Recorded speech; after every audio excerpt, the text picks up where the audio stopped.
In today's video, I'm going to be spilling all the tea on how I went from 137 subscribers on YouTube to 1,000 subscribers in a matter of months, so that you can have a head start on YouTube, avoid rookie mistakes that I definitely committed, and get your first 1,000 subscribers quicker. So if you're thinking of starting a YouTube channel, or you already do have a channel but are looking for ways to grow your channel, you definitely want to watch this video. Hi, my name is Inchua. Welcome and welcome back to my channel. Today I am in high spirits because I just hit 1,000 subscriber mark on YouTube. And I am so eager to share all my secrets and everything I've learned along the line with you. But before we proceed, this video is going to be in 4 sections. So I've included timestamps in the description box and on the screen, so you can skip the parts of the video that are important to you if you don't want to watch the entire video. First section is called Basis, and in this section I'm going to be telling you the one thing that you need to do before you start a YouTube channel. If you already do have a channel, you can still do this, and this one thing is going to make a lot of difference to your content and the growth of your channel in general. The second section will be on how to film YouTube videos and get good quality videos even if you're using just a smartphone. Then we move on to editing softwares, editing apps, and editing tips that will transform your videos. Then finally, I'm going to show you how I come up with video ideas and create videos that people actually want to watch. If you stay up until the end, you're going to get all my secrets on how I stay consistent, and I'm able to show up on here every week with amazing, valuable content. So again, there are timestamps in the description box and on the screen. If there's any part of the video that you'd rather watch, just click on the timestamp and it will take you to that portion of the video. Otherwise, let me get some water and let's get into this video.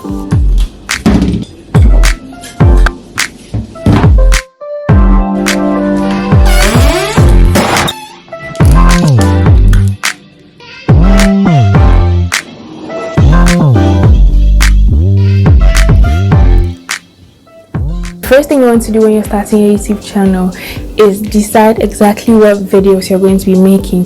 What topic can you talk about back to back to back without really getting tired of?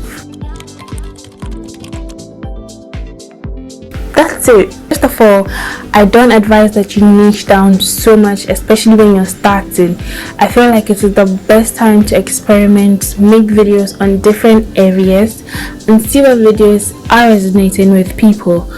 But I'm not also saying that you should go make a video about singing today and then go make another video on ASMR tomorrow. If you're doing that, you're not going to be able to grow because different people are coming to your channel for different reasons and nothing is making them want to stay there and subscribe.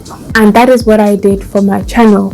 I started with fashion DIY videos, then I went ahead and did home decor videos. I did a video on personal finance, and I also did a hair video along the line, just to give myself some variety, because for me, I wasn't making videos in, say, a particular niche. I was making videos for a particular persona, and this person, this lady that I'm making videos for, she likes to look good, she likes to live in a beautiful house, she wants to figure out her finances so that she can do the things she loves, travel and all of that. A good number of YouTubers started their channel with just a mobile phone. No fancy lights, no fancy camera, no fancy microphone. And once you learn the right tricks on how to film on your phone to achieve good quality footage, you're going to be taking your videos from looking like this, be giving you tips on how to identify to looking like this. Today's video, I am pretty much going to be introducing myself, and both videos were shot on my iPhone. So I'm going to show you how you can film no matter your phone and achieve great quality looking videos. My first tip to filming on your iPhone is simple. Make sure that you're wiping the lens of the camera. Second tip is to go into your settings and pick the highest quality setting for your camera that your phone can allow. For my iPhone, the last and the highest efficiency setting is 4K and 60 frames per second. Realize that when you shoot a video in this setting, it looks better and the quality is very great. Then you have to worry about lighting. So for lighting, everybody has heard at some point that natural light does the work just fine. Just make sure that you're filming at the right time and in the right spot in your room.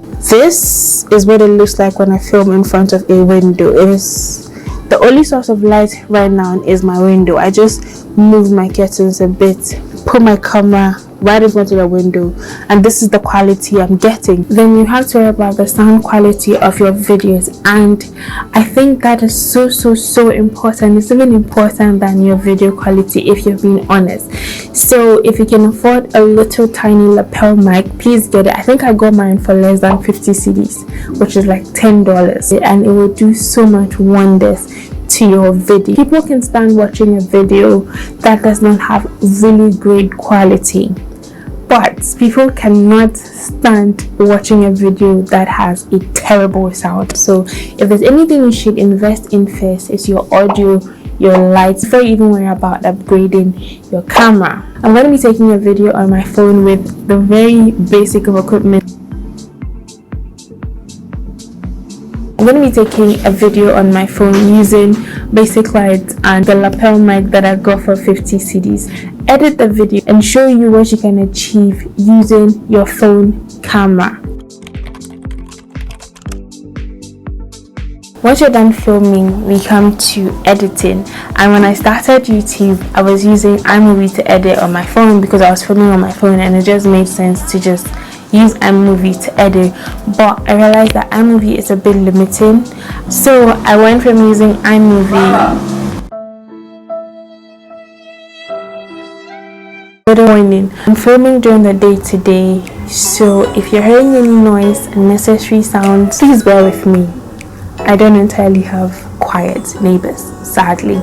Anyway, so I went from using iMovie on my phone to using Premiere Pro, which is also a really great application. Premiere Pro allowed me to do my fancy edits. I learned a lot of things while using Premiere Pro, and I used it for a majority of my videos. You can use editing apps like iMovie if you're just starting. You can use Kinematics. I haven't used that, but I've seen people use it and I hear that it's good. I've also heard that Filmora is also good. If you're trying to advance, you can move to Premiere Pro or Final Cut Pro, and those work just fine. A few tricks for when you're editing a video. Don't forget to use the denoise feature to take out any noise that may come with your audio. I find that no matter what noise is in my background, like those very annoying sounds, the moment I slap the denoise effect on it, my audio is clean. I also advise that instead of just cutting, cropping, and just putting your video together and exporting, try to color correct your videos. So that's like using filters in Instagram. Like, that's the easiest way to explain it. So instead of just uploading your videos, try to tweak a few things, maybe the brightness, the saturation, and those little tweaks make your video look a lot better. If you want me to go in depth into my process, my equipment, and all the things I'm talking about in this video, just let me know in the comment section and I will do that for you. If you enjoyed the video so far, don't forget to give it a thumbs up. Don't forget to hit the subscribe button. Now let's get back into these sections, shall we? The reason I mentioned earlier that it's important that you know what kind of videos you want to make in the long run on YouTube is so that you don't run out of video ideas to come up with. Once you've created your first 5-10 videos, it is very easy for you to come up with new video ideas based on the reaction to some of your videos. For example, I realized that my DIY home decor video was doing so well, so I made a few more videos on home decor DIY, and I'm going to be making a lot more videos on home decor DIYs in the future. So if you like home decor DIYs, subscribe, because you're going to be getting more and more of that. Also, I'd like to say that give your videos a chance. Sometimes when you upload a video, you get 1, 2, 3, 50 views. then it's like you're not getting any views, and all of a sudden the video picks up and you're getting hundreds and thousands of views.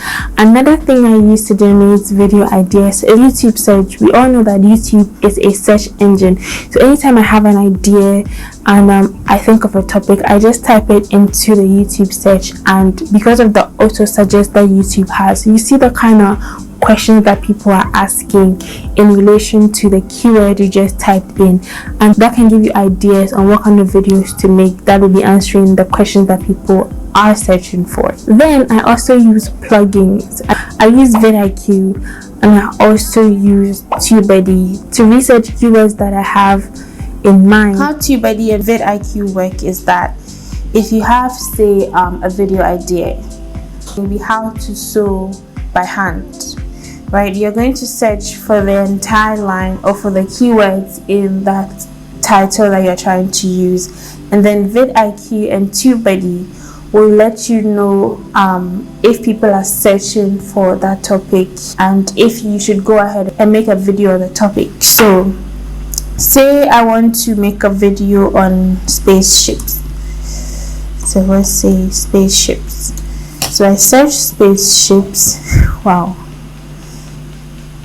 Once I search spaceships, you can see right here that vidIQ provides some statistics on how the keyword spaceships is doing, right? So the volume of search is okay. If it's at the orange bar, it's fairly okay, and the competition is very high. So the overall score is 36. So basically what it's saying is that maybe you shouldn't make a video on this topic because there are lots more videos on here, and if you're a small channel, your video may not be able to compete to all the other videos on this topic. You can do this for a lot more videos, but there's a lot more that goes into all of that. So you may want to check the most recent video that was posted. So this one was posted a month ago and has 10 million views. So that could also mean that people are searching for this topic, and you can go ahead and make a video because this video is a month old and already has 10 million views. So it's definitely something you can tap into. So that's how I use my vidIQ and my TubeBuddy. So that has been a lot to take in. So we're going to take a quick break before we go into my secrets and how I've managed to grow on here on YouTube. I'm going to be showing the video that I filmed using my iPhone and my very, very, very cheap lapel mic. I edited the video and this is what it looks like. Hello there.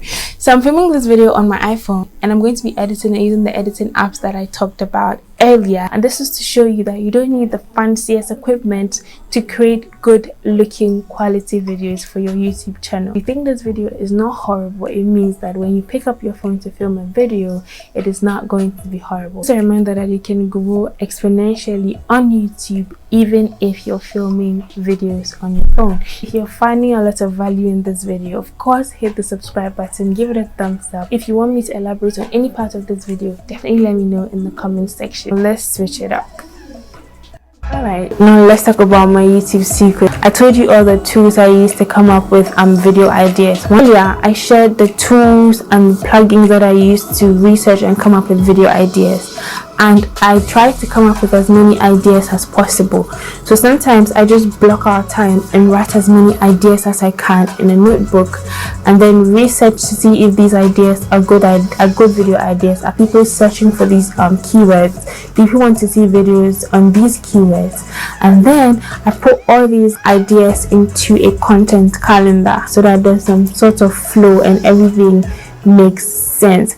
Once I do that, I take videos that are similar. So for example, if there are videos that involve me sitting down and talking or sharing tips, I'm going to film those videos on the same day. Right? So all I have to do is probably change my dress or my shirt, and you wouldn't even notice that those videos were filmed on the same day. Once I'm done, I have a bunch of videos that are filmed that only need editing. Also, I listen to people who watch me a lot. I listen to my subscribers. I listen to my followers on Instagram. And so if someone makes a request, or if I'm getting a request on a particular topic over and over and over again, then I know that maybe that is a topic that people want to know more about. So I take time out, film the video, and put it out there for anybody who may be interested in that topic. That is actually why I'm filming this YouTube video. That's another way I come up with ideas, and I don't get to a point where I don't know what to film, because there will always be, by all means, someone asking me for this information or that information, and that right there is a video idea. Also learned that when I ask anybody who's watching my video to give it a thumbs up, to subscribe, to leave a comment, it reminds whoever is watching my video that it would be nice for them to engage. And so if they're liking the video, if they're getting some value, they would definitely give it a thumbs up and hit the subscribe button. And that is another way that I think I'm growing on YouTube. I'm very much a baby in this YouTube journey, but I'm going to be very transparent on my journey. I'm going to make sure that I share every single thing I'm learning and unlearning on my journey, so that I can make it easier for anybody who may be on the same journey as me. If you watched up until the end, thank you very much for watching. I'm really glad that you found this video helpful. You may want to watch a few other videos on my channel, stick on a little longer, and I will see you in my next video. Mwah.